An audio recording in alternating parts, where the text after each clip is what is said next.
households own their own home, about 44% before World War II. Between the beginning of the war and 1960, just in a 20-year period of time, we revolutionized home ownership in the country. It goes from 44% to 62%. And since that time, it continued to rise more slowly, but continued to rise where we had just under 70%, 69% of all American families owned homes in 2005, kind of the peak of the boom.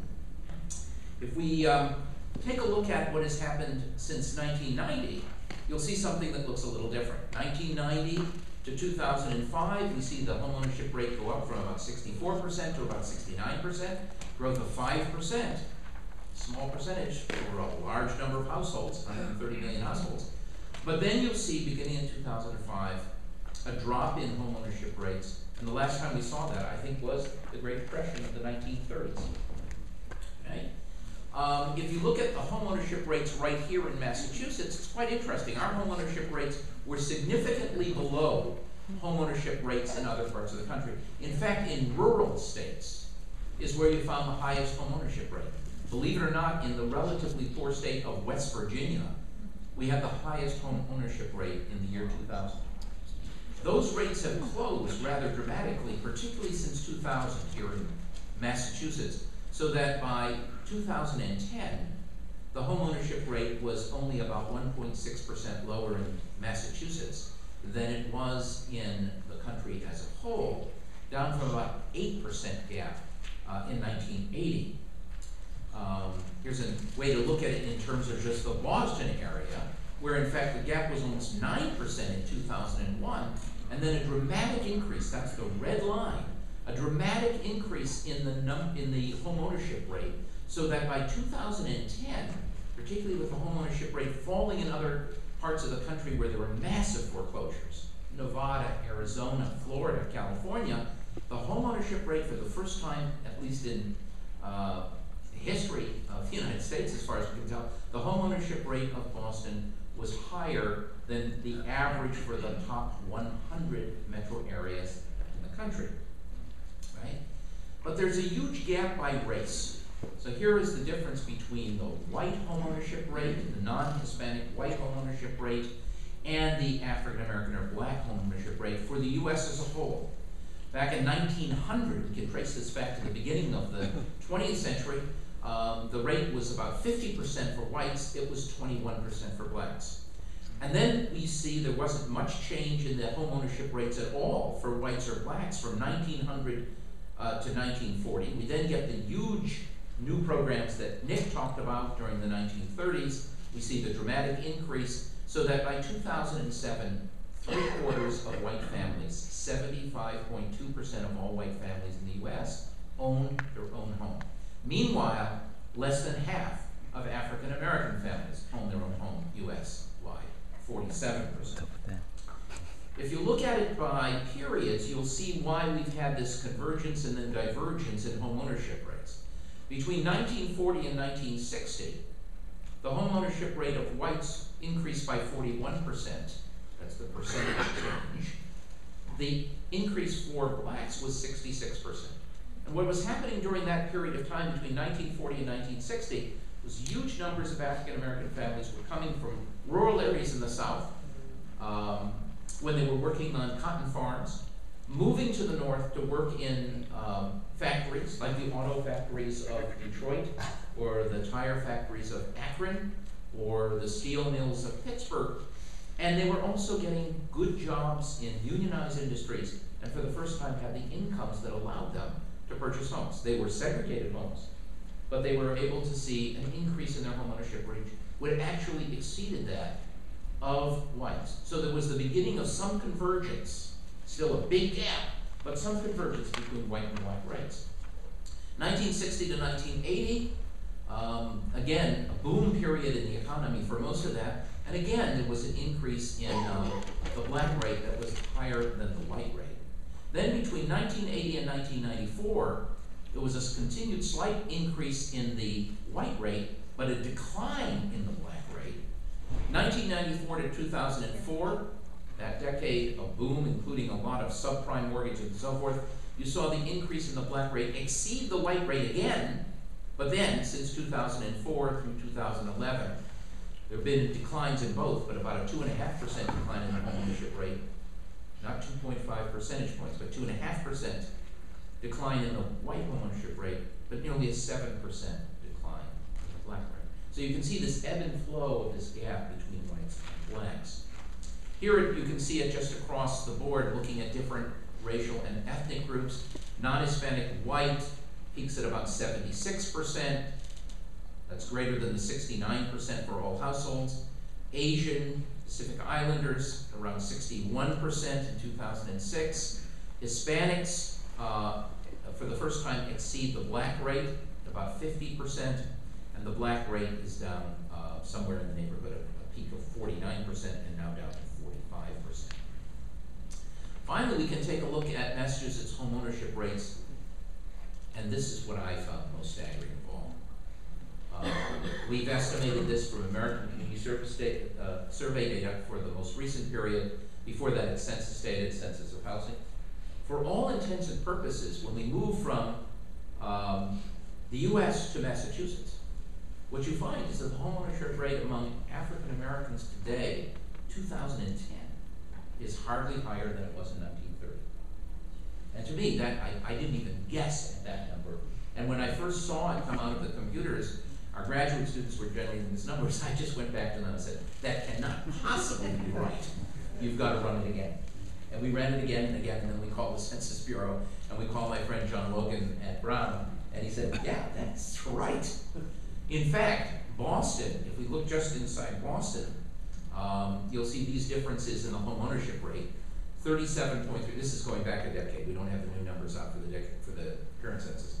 But it was about 37% for Hispanics, 40% for non-Hispanic blacks, 48% for Asian Pacific Islanders, 67% for whites. So you see, again, gaps across the board here in Greater Boston.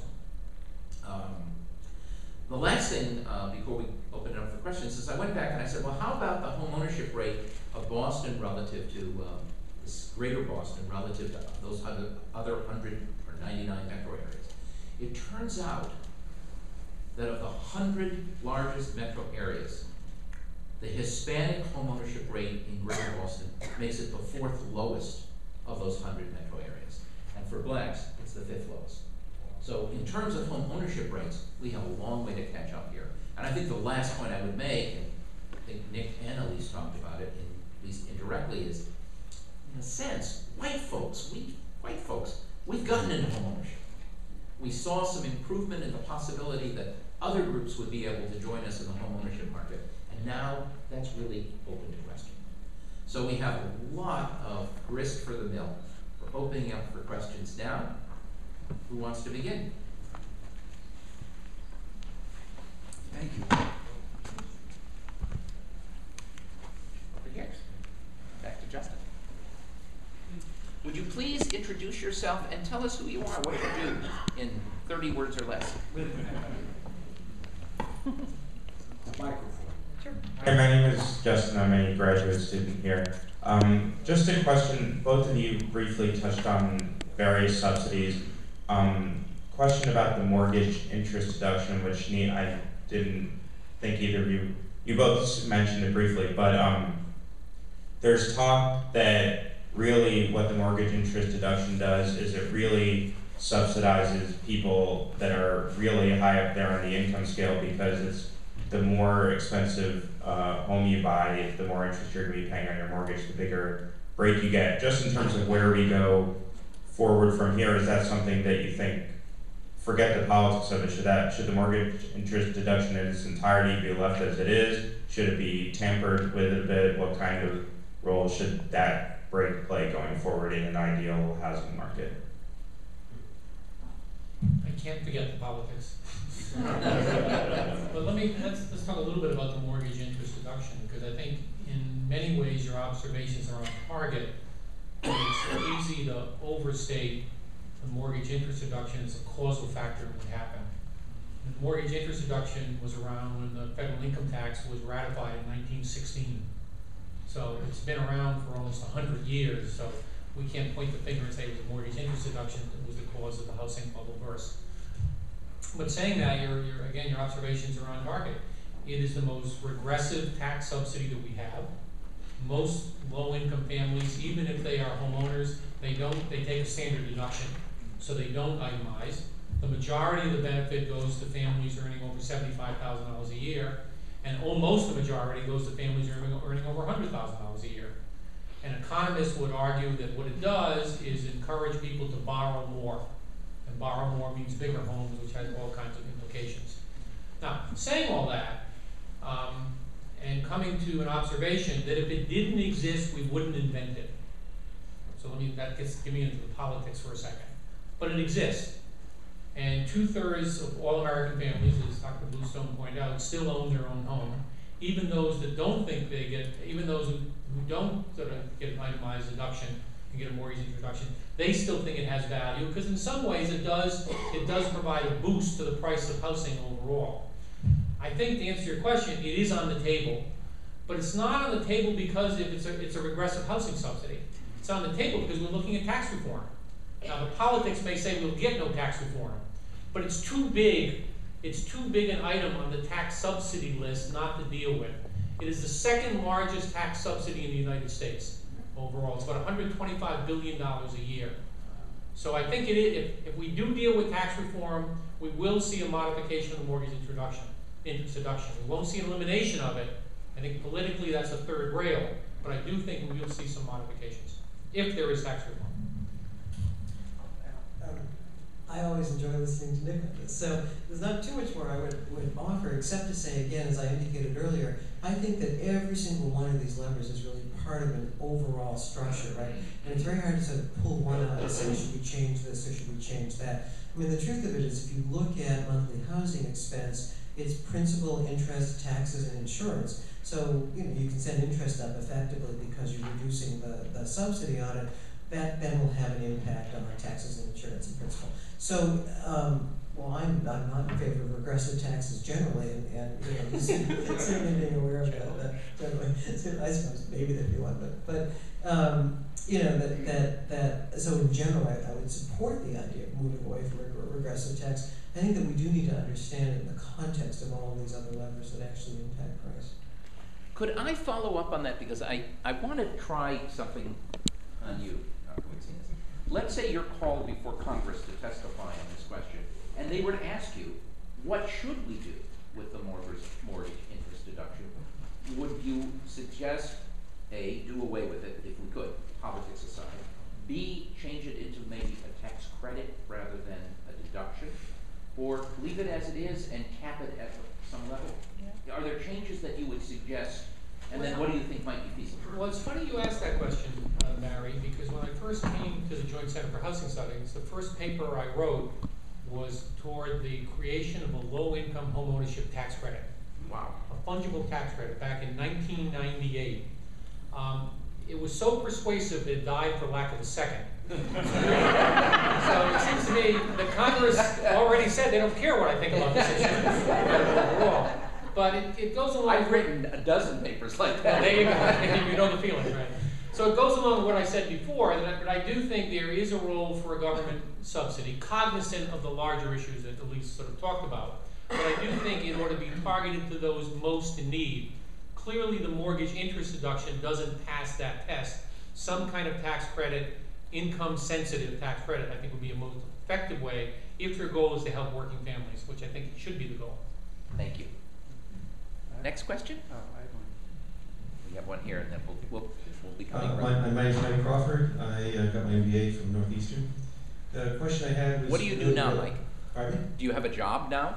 Yeah, I'm Are the you CFO a worker? for our family business. What? I'm the CFO for our family business. Very good, thank you.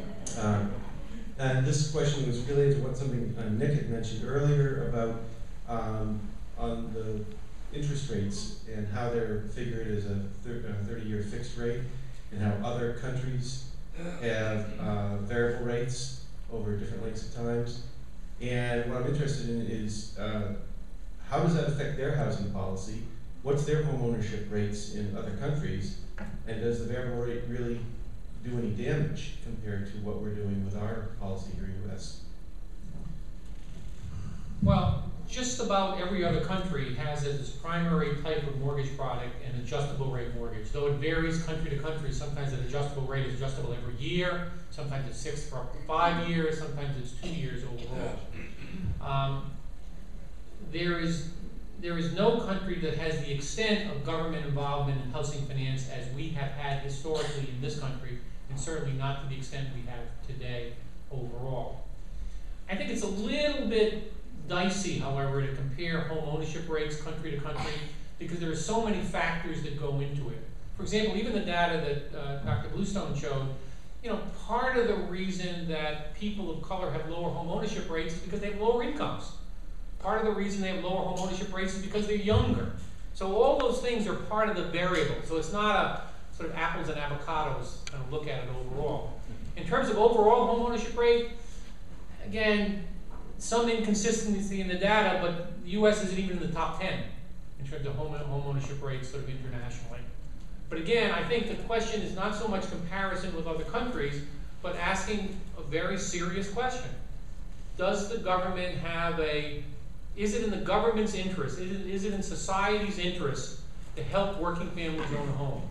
Debatable point. I happen to think it is within reason, but it is a debatable point, and I'm not sure the answer is a comparison of home ownership rates. Over here.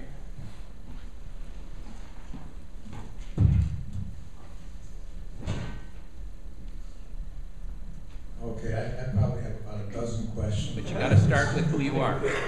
First, No, you got to start with who you are.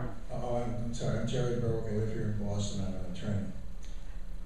First of all, on the mortgage, first of all, there is a $1 million cap. In other words, if you borrow more than $1 million, you can't write off the interest of more than $1 million.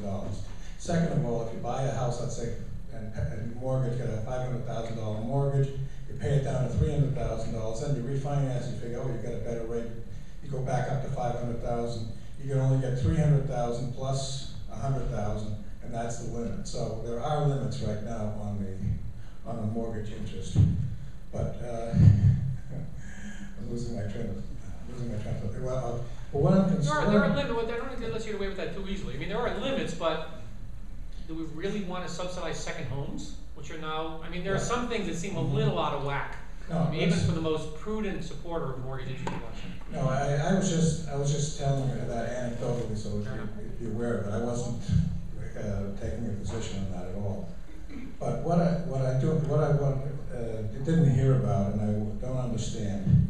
I remember I had a mortgage on my condo at one time, and you know the rate had gone up to 6%. I wanted to refinance it, and they're saying, well, you can get a mortgage at 1.5%. So I take a look, 1.5%. What is it? You pay 1.5%, but it piles on it after 5 years. They're really charging with 7%. So 5 years later, you know, you got a much bigger mortgage than what you started with. And I looked at that and I said, this is the most nonsensical thing I've ever seen. And yet, apparently, they sold an awful lot of these mortgages. And what I don't understand is, you know, in real estate passings, you know, you go, you have to make a statement of formaldehyde. You're going to live in the house for a certain number of years. You have about 55 different pieces of paper that you have to sign at a real estate passing. It's because they're going to securitize the mortgage.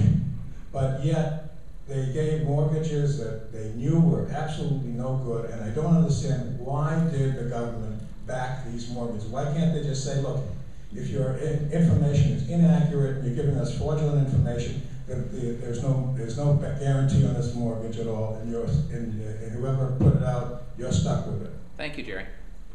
Well, I think it's a very good question. You know, I guess one thing I would say, when you think about folks who go and get mortgages, you're an attorney, you suspect you've read those documents, you may have written those documents, you're familiar with the financial implications of those documents. Most people who go and get a mortgage have no idea about any of that, and most people are unrepresented in the context of a mortgage.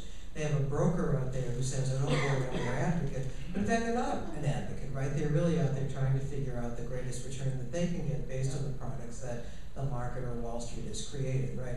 I mean, I think there's a very interesting question which says, if you create a set of products that you knew or should have known were going to cause harm, right, why aren't you liable for those? In fact, Northeastern is really the place that pioneered that thinking, right? It was Dick Dana over at the law school who said, cigarette smoke, right? If the companies knew or should have known that they were putting something that would cause harm out into the community, they're responsible for that. And it took him plus or minus 20 years, about as long as it takes to do economic development, but he won that argument, right?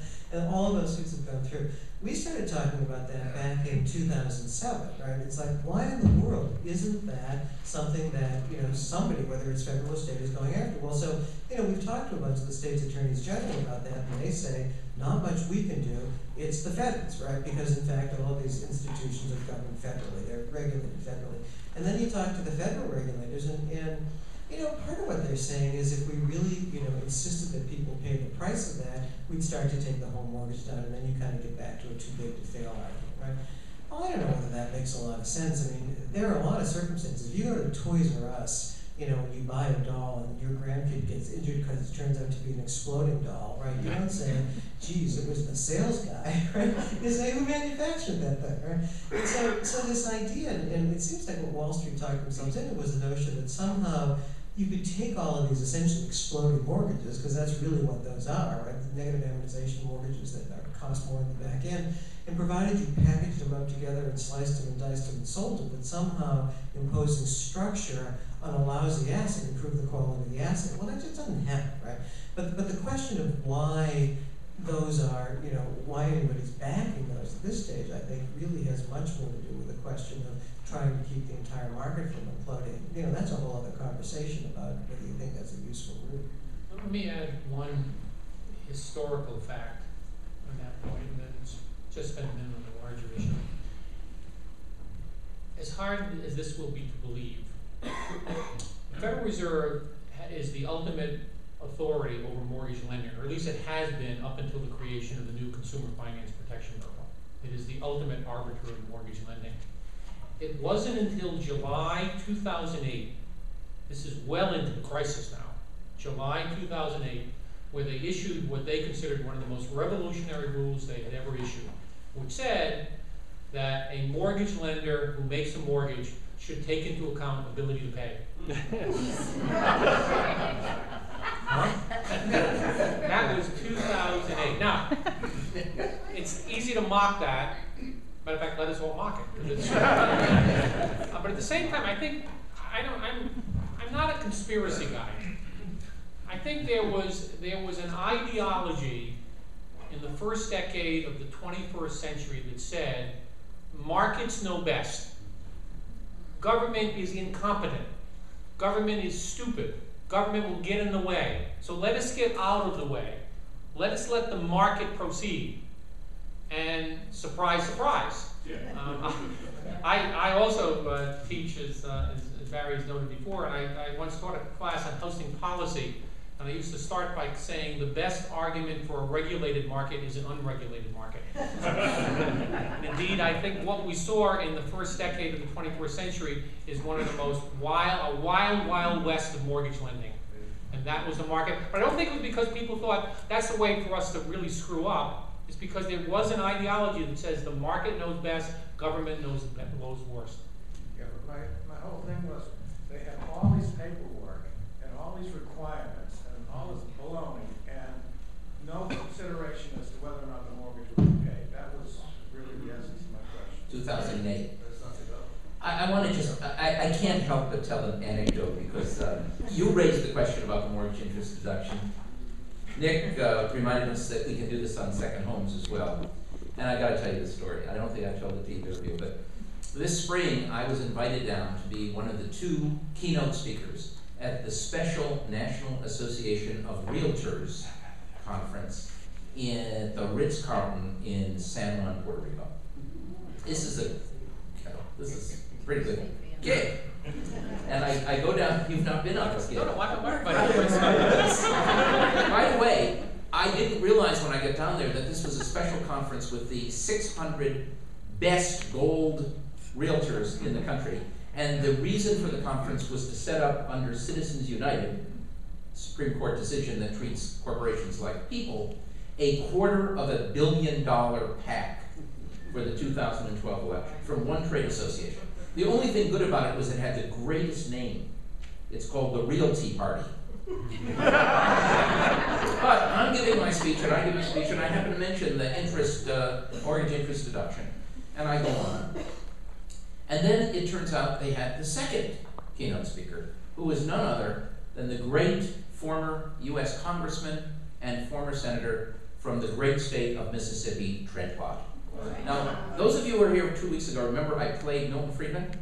And I played John Kenneth Galbraith with a stepladder here. So let me play Trent Lott for a second.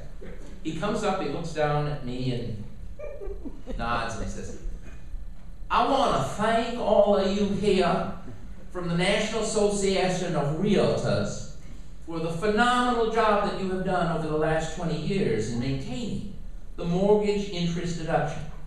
Because I just completed my 2010 national federal tax form, and I realized because of your great lobbying effort that I saved $17,600 on my summer home. So much for a second. So, question. I think over here, Eric. Hi, my name is Kristen O'Neill. I'm a student here at Northeastern. My question is about the philosophical shift in housing, going from being a place where people lived to an investment. I'm sure there are multiple factors. Maybe it was the idea of letting the market do its thing, but was there any other factors that you think played a part in, again, that philosophical shift of housing? Yeah, no, I think there were. It was more than the dog whistling. I think if you think about what happened in the beginning of this decade, we had the internet bubble, the tech bubble, if you will, in 2001, where people got very nervous. They got very scared of the stock market overall and the volatility of the stock market, and they wanted a safe place to invest. They looked at the national data, and since we've been keeping data back to 1960, there's never been a year prior to 3 years ago that the nominal home ownership price of homes went down. So the notion was this was the safest of investments. I look around the world, interest rates are too low. I don't want to accept 1%, 2%, 3% yields. Let me find a place that I know is going to be real. It's not a piece of stock, it's not an internet stock. So you had a flow of capital to the housing market, which led to more investors, which led to more demand, more investment, all of which led to a spike in prices, which turned out to be the beginning of the end. So I think there were some economic factors beyond the philosophical. Question. Over here. And then we're going to come over on the side. Mel Langford, I'm a CPA. It seems logical that somehow the people, or the investment portion of the housing market, where it became an investment instead of a commodity, not a commodity, but instead of a place to live, etc. It seems that these corporations and people who made millions and millions of dollars, billions of dollars, should have some skin in the game in terms of helping to pay for getting out of the problem. And I don't know if this is a radical idea or I know it's been brought up. I've been reading about it in the paper. Because home ownership, if you own a home and you have equity in the home, you're going to take a lot better care of that home than you will if you're a renter. So from the community aspects of it, the community is better off. So why can't the government do something to get these corporations, banks, etc., to help pay to get out of this problem? Well, I think that goes back a little bit to the point we were raising earlier about, what benefit do you get for your investment, right? And I would tend to agree with you that there's an awful lot of money to be made. I mean, if you think about what happened, right? So money flowed and everybody collected a fee along the way. The broker collected a fee, the investment banker, everybody collected a fee. And then the risk for these things wound up in a bunch of securitized pools. And frankly, if anybody's got a dime in a 401k anywhere, I guarantee you've got some too, right? So it's the perfect market solution, right? I mean, you privatize the return and socialize the risk. It's everybody's dream, right? So I don't think there's much question about that. I think the question then gets to be, who's got the cash today, and what levers have you got in order to push? And, you know, arguably TARP was some of that, right? That you really could have said, in return for these funds, there's things that you have to do, and whether those things are reducing the expense to the community or actually taking cash out of the system, in a sense, it's the same thing, right? It doesn't really matter which side of the ledger it's on. But that didn't happen. Now, it didn't happen, I suppose, because of a whole lot of political reasons, right? I mean, because they never would have gotten through the Congress. And so, you know, we're kind of stuck at that point where if you say, you know, if I were God, what would my policy be? Yeah, I think that a ton of folks made money on this that, and are still making money on it, right? And they didn't make money by creating anything of value, which is really how we think money ought to be made. They made money by essentially creating a bubble and skimming the top off of it, and we're all kind of left with the remnants of that thing. So I don't disagree with you at all. I think the challenge is trying to figure out what that looks like, and then the real challenge is, as you know, I think Nick would probably tell us better than anybody, is really trying to figure out whether there's any political will to get there. Over here. Mike's coming to you.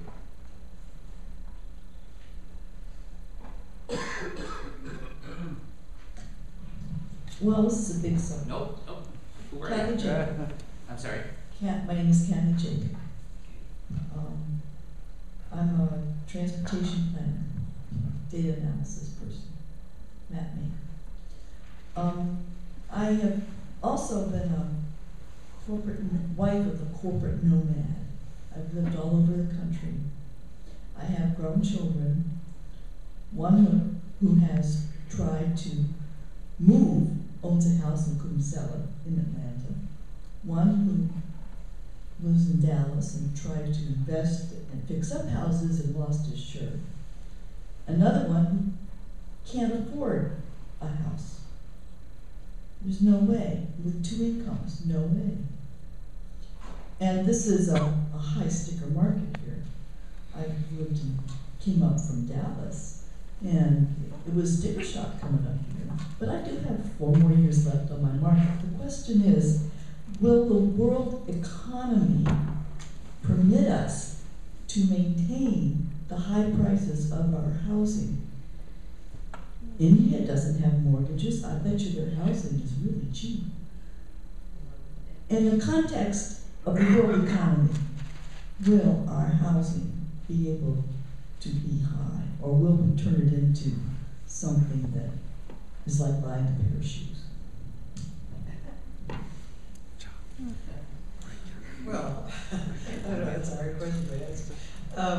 You know, some of it, I think, is the question of what actually goes into the cost of a house, right? I mean, so you can value a house in a couple of different ways. You can say, what will a willing buyer pay to a willing seller, or you can say, what's the replacement cost of that house, right? What does it cost to build it today? So if we're talking about maintaining a housing stock, it's pretty hard to get the cost of that house below the cost of creating a house, right? Of constructing a house. So there are a whole lot of differences between India and here, including the cost of labor, right? And so if you think about what labor costs, you think about what materials cost, there's some base to that. I think maybe the differential is really about how much above that base is anybody willing to pay, right? So, but the question you're getting to, and you might be interested, there's an interesting website called Public Banking Institute, and it really goes to the heart of this question about whether debt is the basis, in fact, in which it makes sense to build a money supply and build an economy.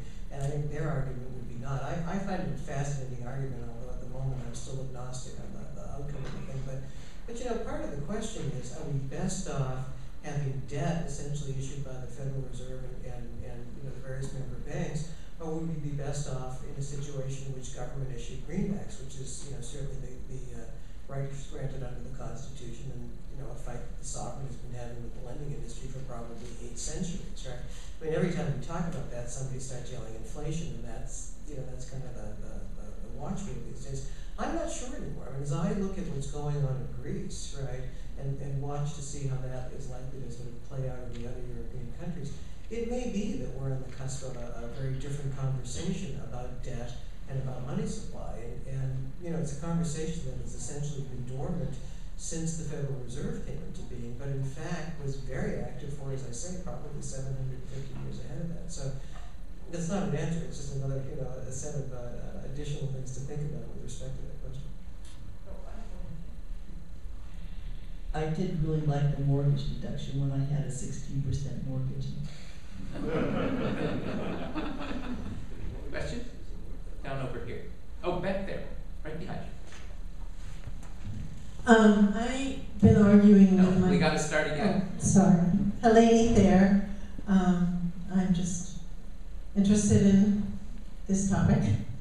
So I've been arguing with my town, Brookline, about my taxes and the commodification of my real estate for at least 15 years, as they kept raising my taxes based on the market value, and I kept saying that, that wasn't affordable, and they said, well, you can always sell your house, and I said, well, it's not an investment, it's my home.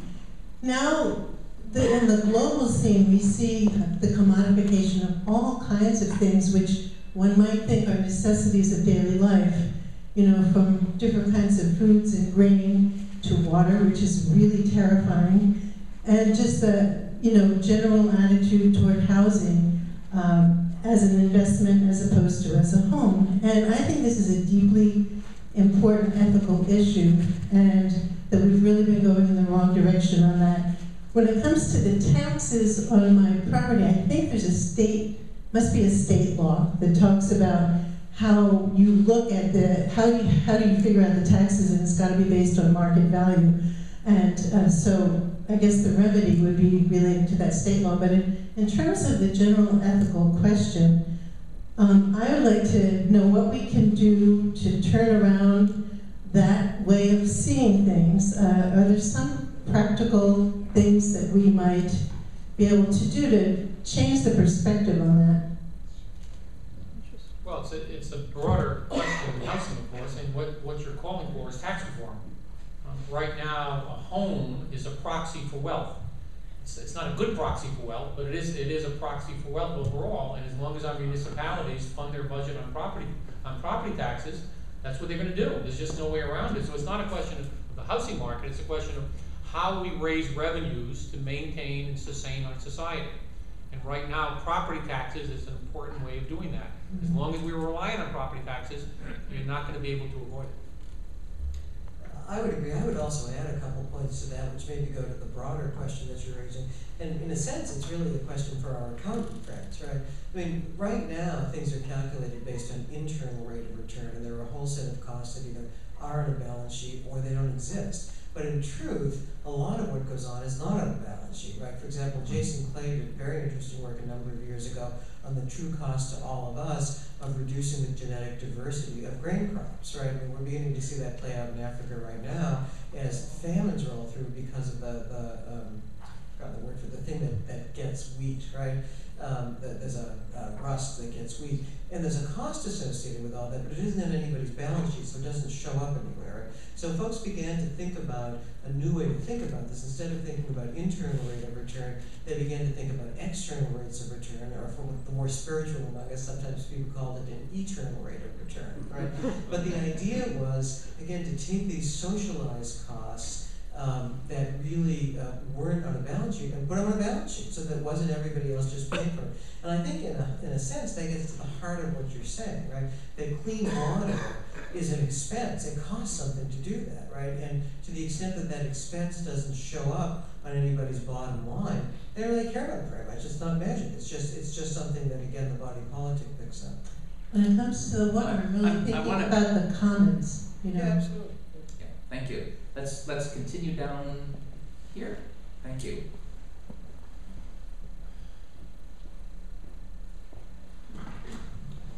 Hi, I'm Randy Garden. I work for the Mass Executive Office of Elder Affairs, and since I bought my house in 1986, I think I've refinanced it about 8 or 9 times. And my loan is 2.5 times probably what it was, the first loan that I took out. But anyway, it's really just looking at the collapse and the beginnings of that. It seemed like there were a lot of players in the whole system that had perverse incentives, like the brokers who, unlike many years ago, all they do is make the sale and they get a commission on it, and it doesn't really matter what happens to the mortgage after that. Appraisers, it struck me that there's likely to have been a great deal of fraud with straw buyers and appraisers in the pocket and so forth. And it says something about how kind of referencing the skin in the game comment that someone made earlier. It's that system seems to be broken. Is there anything the government can do to ensure that there aren't these kinds of, or we can reduce the probability of these kinds of collusions and just disincentives to do things correctly? Sure. There are plenty of things government could do. Whether they will do it is something else. I mean, beside the more transparency and more open, those things, of course they should do. But let me give you an example. You are right to observe that one of the culprits, and there were many, by the way, including greedy, avaricious buyers, in addition. So I don't want to exclude them also.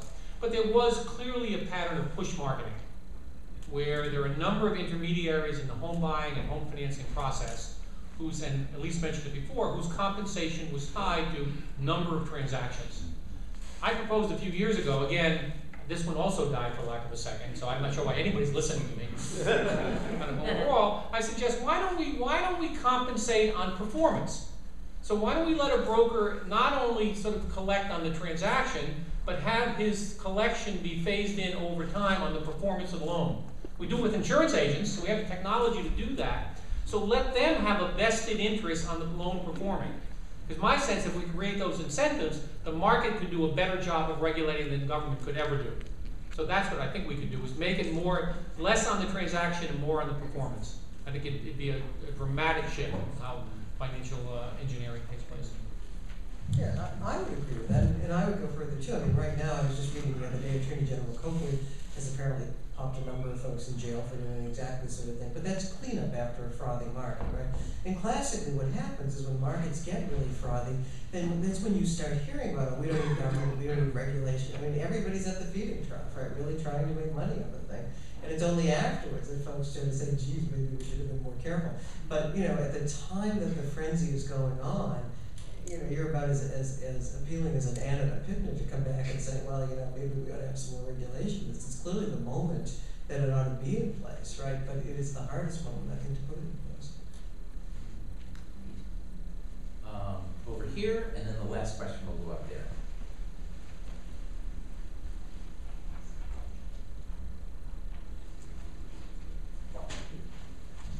Just a comment. My name is Martin Evans. I used to be a professor at the University of Toronto. And Canada has, I think, roughly the same home ownership rate as the US. It has no mortgage deductibility. It's never ever had a 30-year mortgage. I was really hurting when my mortgage was 13% to me in the 1970s. But I don't think we need to worry about those things vanishing in the US. We'd still not lose much in the way of housing. Now, the housing stock is different in Canada. I mean, you're absolutely right. I mean, it's a very, very different kind of institution there. You do have pretty heavy government involvement in terms of mortgage insurance through the Canadian Mortgage and Finance Corporation, kind of overall, and you don't have the extent of urbanization you have in this country. So there's a reason why it's different, but you're absolutely right. Now, it's interesting you asked that question tonight, because right now, housing prices are rising rather quickly in Canada. And there are a couple of us who are worried that it might be a little frothy over there north of the border. And our last question. I'm Heather Hume. I'm a student here at Northeastern and also a fellow transportation planner. Two questions, actually. The first, I hear households and families, and those are the words that constantly get brought up with home ownership. I'm a 36-year-old woman, and owning a home or owning a condo, especially in the Boston area, is not even on my radar. I don't even think about it. Would it ever be on my radar, being a single individual? And the second thing is that in my field, you need to be mobile. You need to be able to move, and you need to, in order to move up. And home ownership really is a hindrance in that. Getting locked into a mortgage, into a home, it will stop me from being able to move and being able to move up. So those two things I see are complete hurdles into me wanting to buy a home. And I'm constantly hearing homeownership is great. You want to buy a home. It's better for you. But in sort of the short-term goals of my sort of future, I can't see that. And would that ever? Is there ever going to be a way to get around that? Well, with respect to your first question, it is perfectly possible to buy a home as an individual, and assuming income is right. And the reason I try and use household as opposed to families, right, is because household can be anything from one all the way up. It can be a conglomeration of folks who are not related to each other. I actually try hard to stay away from just the idea that families are the only folks who have homes. So I do think it's quite possible. Speaking as an individual homeowner, I guess. So, but the second point that you raise is really an interesting one, which is this question of mobility, right? And I think that a big chunk of the problem right now is because the markets have come down and because so many people are underwater in their mortgages, it does create a level of immobility in the workforce that means that even if there are jobs in other places, it's very difficult for people to pick up and move there because they can't get out of their existing circumstances. But I think it was Nick who made the point earlier that we need to be careful about which lessons we learn from this crisis, right? Like I don't think a lesson we should learn is that liquidity is bad in the market, and I don't think a lesson we should learn is that housing prices always go down. They don't, right? I mean, they go up and down, and we are currently in a moment where they go down.